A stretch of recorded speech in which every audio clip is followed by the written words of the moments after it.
നമസ്കാരം.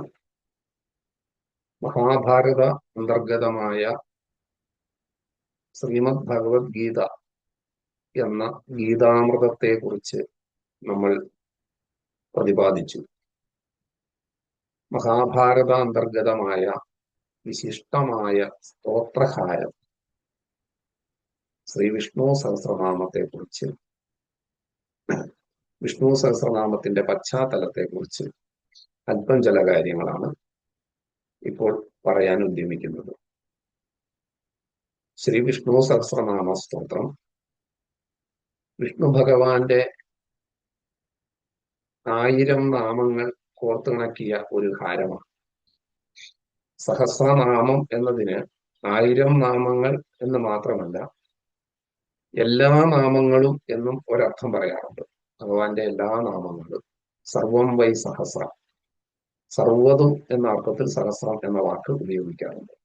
സൂര്യഭഗവാനെ സഹസ്രകിരണൻ എന്ന് പറയുന്നത് 999 കൂട്ടണം 1 സമം 1000 കിരണങ്ങളുള്ളയാൾ എന്ന അർത്ഥത്തിലല്ലല്ലോ, അസംഖ്യം കിരണങ്ങളുള്ളയാൾ എന്ന അർത്ഥത്തിലാണ്.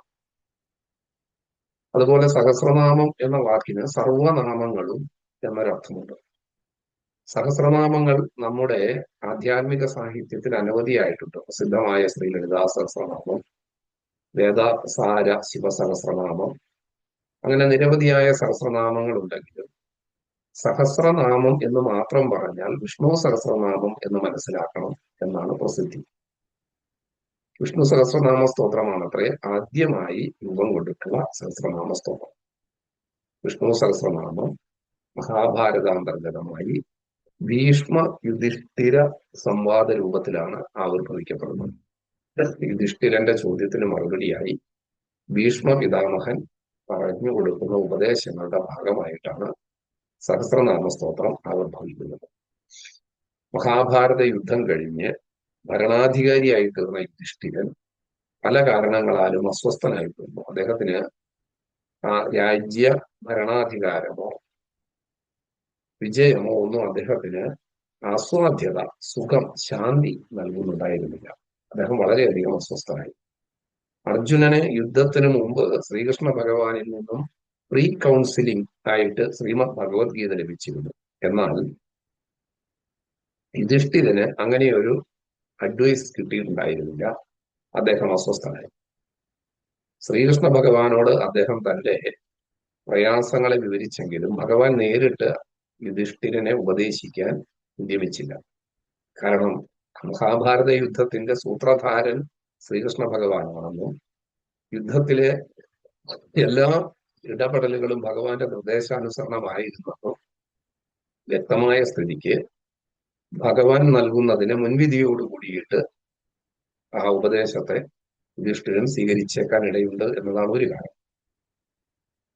മറ്റൊന്ന്, ശത്രുപക്ഷത്തെ പ്രബലൻ തന്നെയായ ഭീഷ്മ പിതാമഹൻ ഇപ്പോൾ ജീവനോടെയുണ്ട്, യുദ്ധഭൂമിയിൽ ശരശയ്യയിൽ കിടക്കുന്നു. അദ്ദേഹത്തിന്റെ അടുക്കലേക്കാണ് ശ്രീകൃഷ്ണ ഭഗവാൻ യുധിഷ്ഠിരാദികളെ നയിച്ചത്. അവിടെ വച്ച് യുധിഷ്ഠിരൻ തന്റെ സംശയങ്ങൾ, തന്റെ വിഹ്വലതകൾ അവതരിപ്പിക്കുകയും ഭീഷ്മ പിതാമഹൻ യുധിഷ്ഠിരന് ശാന്തിയെ, സമാധാനത്തെ നൽകിക്കൊണ്ട് ആ ചോദ്യങ്ങൾക്ക് മറുപടി പറയുകയും ചെയ്തു.